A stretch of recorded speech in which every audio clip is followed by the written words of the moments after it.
నమస్తే అందరికీ, నేను మీ వెంకట్. మనమంతా నెలల తరబడి నెలవారీ కష్టపడితే ఎంతో కొంత జీతం రూపంలో 30,000, 40,000, 50,000, యావరేజ్గా 60,000, 70,000 అట్లా వస్తుంటుంది. లేదంటే ఇంకా టెక్నికల్గా వాళ్ళకి ఇంకాస్త ఎక్కువ ఉంటుంది. రోజువారీ పనిచేసే వాళ్ళకి 500 నుంచి 1000 రూపాయలు అలా ఉంటాయి. ఇంకొంచెం బాగా హార్డ్ వర్క్ చేసే పనులు ఉన్న వాళ్ళకి ఇంకాస్త ఎక్కువ ఉంటుంది. అంటే మొత్తం మీద ఓవరాల్గా కష్టపడి పని చేస్తేనే మనకి ఆ డబ్బులు వస్తుంటాయి. 30,000 కావచ్చు, 20,000 కావచ్చు, 10,000 కావచ్చు, 5,000 కావచ్చు, ఎంతైనా కూడా మన శారీరక మానసిక శ్రమను ధార పోస్తే వస్తాయి. కానీ సోషల్ మీడియాలో ఈ మధ్య కొంతమందికి పేర్లు పాపులారిటీ వచ్చిన తర్వాత సింపుల్గా అడ్డదారులు దొక్కుతూ బెట్టింగ్ యాప్లను ప్రమోట్ చేస్తూ కోట్ల రూపాయలకి పడగలెత్తుతున్నారు వాళ్ళు. మనం 1,00,000 రూపాయలు సంపాదించాలంటే ఎంతో కష్టపడాలి. అది టెక్నికల్గా ఇప్పుడు సాఫ్ట్వేర్ వాళ్ళకి ఉండే శాలరీలు వాళ్ళకి వేరు ఉంటాయి. ఎవరైనా సరే కష్టపడాల్సిందే. సాఫ్ట్వేర్ అంటే శాలరీలు ఎక్కువ ఉన్నంత మాత్రాన వాళ్ళకి నెలవారీ ఈజీగా అయితే ఇచ్చేది కదా. అలాగే ఇక మీడియా అంటే ఎన్ని ఒడుదుడుకులు ఉంటాయో, ఇక అసలు ఎప్పుడు ఉద్యోగం ఊడుతుందో తెలియదు. తర్వాత ఇప్పుడు వేరే కష్టపడి పనిచేసే శ్రమజీవుల్లో పని చెప్పనవసరం లేదు. సీజనల్గా ఈ ఎండాకాలంలో అసలు 1,000 రూపాయలు సంపాదిస్తే అందులో 300-400 మనం ఆరోగ్యాన్ని కాపాడుకోవడానికి ఖర్చు పెట్టాల్సి ఉంటుంది. ఎందుకంటే డీహైడ్రేషన్, ఈ ఎండలు నార్మల్ ఎండలు కాదు, అబ్నార్మల్గా వస్తున్నాయి.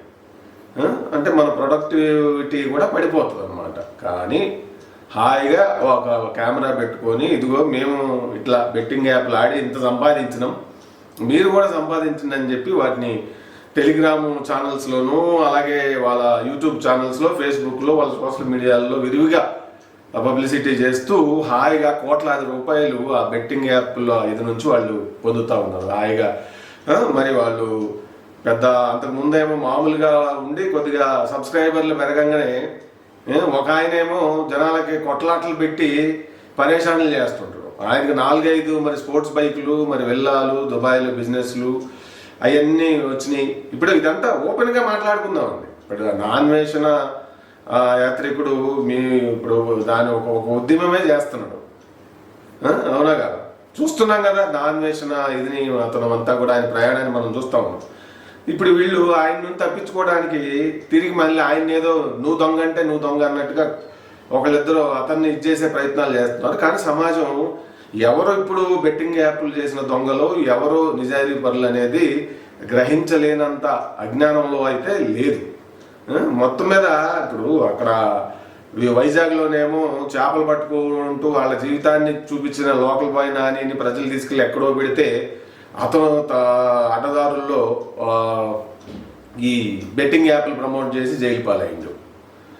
హర్షసాయి చూసాం మనం. అసలు నాయన ఏంది అసలు, ఈయన మానవీయ కోణం చూస్తే మతిలి పోతుంది. చాలామంది డబ్బులు ఉన్న వాళ్ళకంటే ఇతనికి చాలా గొప్ప హృదయం ఉంది ఇతను అని చెప్పి అంత సమాజం అనుకునేలాగా చేసి, అతని సంపాదన మాటల్లో చెప్పలేదు, లెక్కల్లో చెప్పలేదు. అది అదేంటంటే నా లీగల్ టీం ఉంది అంటాడు ఆయన డిస్కషన్లకి, డిబేట్లకు వచ్చి. సో ఇప్పుడు వీళ్ళందరినీ పట్టుకొని జైల్లో వేస్తారా అనేదే పెద్ద ఛాలెంజ్ సమాజానికి. ఎందుకంటే కనిపించని ప్రమాదం ఇది. ఒక ప్రమాదం జరిగితే అక్కడ రక్తపాతాలు జరిగేదో చనిపోతారు, అయిపోద్ది అక్కడితో. కానీ ఇదేంటంటే దీర్ఘకాలికంలో వ్యవస్థకు ఒక క్యాన్సర్ లాంటిది. ఇటువంటి వాళ్ళని కనుక సహిస్తే, ఇటువంటి వాళ్ళని శిక్షించకుండా వదిలిపెడితే.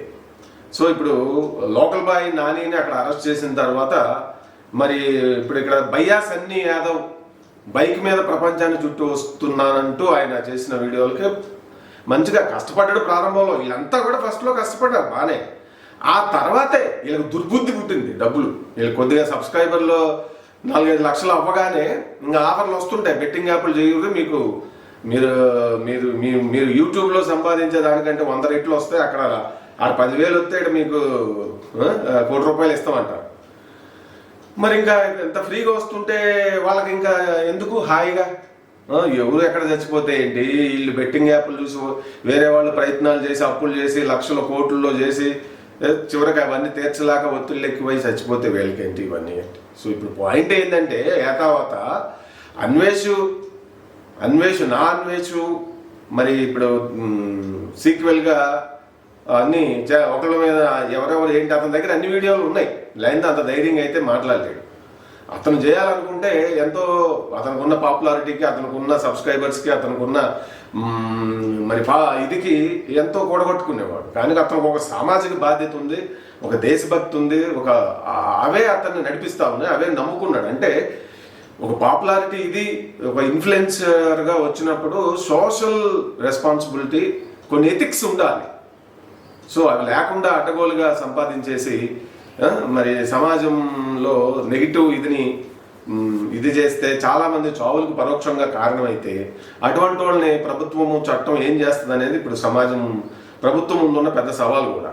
ఈ బన్నీ యాదవ్ కావచ్చు, మరి అక్కడెక్కడో పెద్ద ఇల్లు 5 అంతస్తులు మేడం పంచమహల్ లాగా కట్టి ఆ ఏరియాలోనే అంత స్థాయి లేకుండా కట్టిండంట. ఇప్పుడు అది యూట్యూబ్లో కూడా ఉంది. ఇతను చేసి ఇవన్నీ కూడా యూట్యూబ్లో ఉన్నాయి. ఏది కల్పితాలు, వాళ్ళ మీద కోపాలు మనకేమి లేవు. కానీ వాళ్ళకున్న మనమే సబ్స్క్రైబర్స్ ఎవరో వాళ్ళు చేసే వాటికి కామెంట్లు పెట్టి లైకులు కొట్టి, ఎందుకంటే మంచి కంటెంట్ ఇచ్చిన వాళ్ళని, సమాజానికి మంచి చెప్పే వాళ్ళని పట్టించుకోరు మీరు. కొంతమంది ఇటువంటి వాళ్ళని పట్టించుకొని ఇప్పుడు వీళ్ళు రైతు బిడ్డ అని చెప్పి పల్లవి ప్రశాంత్ ఏం చేసిండు, బెట్టింగ్ యాప్లు ప్రమోట్ చేసి బిగ్ బాస్కి వచ్చే వరకు ఒక రకంగా ఉన్నాడు సబ్మెసివ్గా. ఇక బిగ్ బాస్ నుంచి బయటకు వచ్చాక ఏదో ప్రపంచాన్ని జయించినట్టుగా అగ్రెసివ్గా తయారైపోయి అదంతా తన గొప్పతనం అన్నట్టుగా. సరే అదంతా ఒక ఎత్తు అయితే అంత రైతుల పేర్లు చెప్పుకొని ఒక మోసం చేసింది, సబ్స్క్రైబర్లు మోసం చేసిండు, సమాజాన్ని మోసం చేసిండు. ఆ సన్నీ యాదవ్ అంతే. అలాగే పరేషాన్ బాయ్స్ అతను కూడా అదే అన్నట్లుగా మరి చెప్తా ఉంటే అతను కూడా తిరిగి ఒక వీడియో పెట్టిండు అన్వేష్ మీద. అన్వేష్కి 12 ఏళ్ళు జైలు శిక్ష అని ఇంకేదో ఒక వీడియో చేసి పెట్టిండు. అయితే సమాజానికి ఒక క్లారిటీ వచ్చింది. హాస్టర్ సాయి కావచ్చు, ఇంకెవరు కావచ్చు, ఇంకా బయటికి అందరూ చాలామంది బయటపడతారు ఇది తవ్వితే.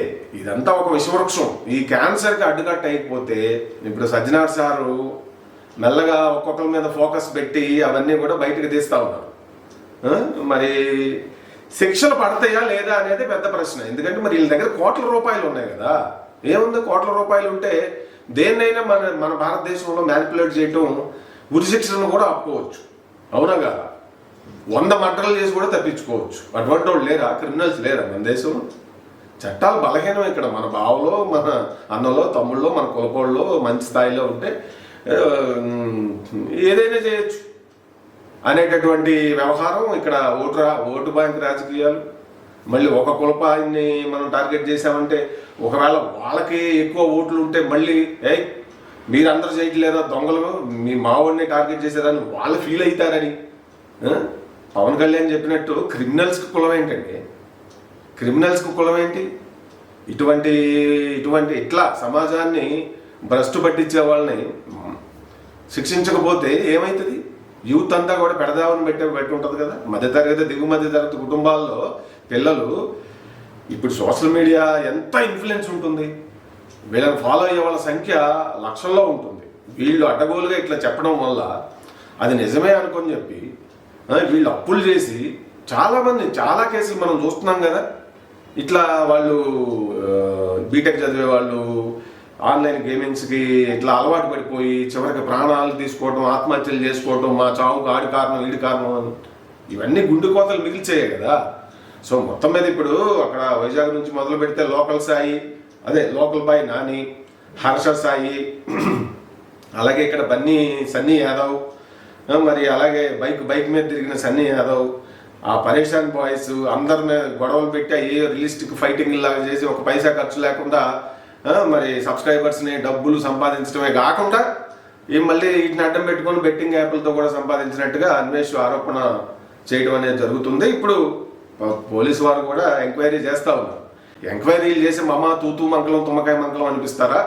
నిజంగా ఇటువంటి వాళ్ళకి మరి పనిష్మెంట్ ఇచ్చి చట్టాలను బలోపేతం చేసి రికవరీ చేసి వీళ్ళు సంపాదించిన సంపాదన అంతా ఇప్పుడు అన్యాయంగా బలైపోయిన కుటుంబాలకు పంచాలి. అది ముఖ్యం. అలాగే ఇట్లా బెట్టింగ్ యాప్లకి, ఇల్లీగల్ బెట్టింగ్ యాప్ల ప్రమోషన్కి పాల్పడితే అటువంటి వాళ్ళకి లైఫ్ టైం ప్రిజన్మెంట్ అనేది చట్టం తీసుకొస్తేనే తప్ప ఇటువంటి ఆగవు. లేదంటే యూత్ అంతా కూడా రాంగ్ వేలోకి వెళ్ళే అవకాశం ఉంది. కాబట్టి మరి సజ్జనార్ గారు, మరి తెలంగాణ పోలీసు వారు, అలాగే మన ముఖ్యమంత్రి రేవంత్ రెడ్డి గారు కూడా వీళ్ళపైన ఇటువంటి వాళ్ళపైన దృష్టి పెట్టి సీరియస్గా తీసుకుని మొక్కగా ఉన్నప్పుడే తుంచి వేయకపోతే మానైన తర్వాత మహావృక్షం అయ్యాక వంచడం చాలా కష్టం దేన్నైనా.